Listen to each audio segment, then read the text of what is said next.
តព្រៃវែងគណៈពេលនេះកំពុងតែចាមានសេចក្តីរីករាយពីសំណាក់ពុកម៉ែបងប្អូនប្រជាពលរដ្ឋចារីករាយដោយសារអីចាដោយសារតែមានរោងចក្រចាដែលកំពុងតែដំណើរការតែដែលស្ថិតនៅក្នុងទឹកដីស្រុកពីរាំងចាខេត្តព្រៃវែងហើយទស្សនវិជ្ជានេះខ្ញុំបានបញ្ចូលសលេងម្ដងហើយក៏ប៉ុន្តែវាមិនទាន់អស់នៃបេះដូងដែលខ្ញុំចង់លើកយកមកនិយាយបន្តបន្ថែមគឺអស់ទាស់មែនតើបងប្អូនចាទឹកដីខេត្តព្រៃវែងនាពេលបច្ចុប្បន្នលើឃើញថាអភិវឌ្ឍវិវត្តចាទៅលើ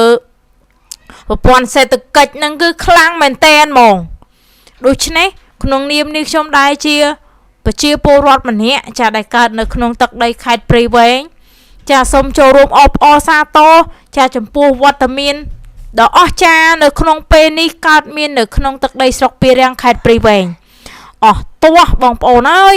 ចាដូច្នេះបងប្អូនឃើញវីដេអូនិងទស្សនវិជ្ជាដែលខ្ញុំបញ្ចូលសលេងហ្នឹងហើយកុំភ្លេចចាបញ្ចេញនៅអារម្មណ៍ម្នាក់មួយមកចាហើយទស្សនវិជ្ជានេះ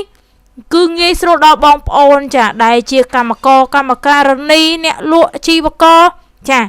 គឺល្អមែនតើបងប្អូនចាកាលណាដែលមានតំបន់ដែលមានរោងចក្រគឺចាតំបន់នោះហើយចាដែលបងប្អូនងាយស្រួលនៅក្នុងការរកស៊ីធ្វើការអញ្ចឹងណាបងប្អូនដូច្នេះខ្ញុំរីករាយណាស់បងប្អូន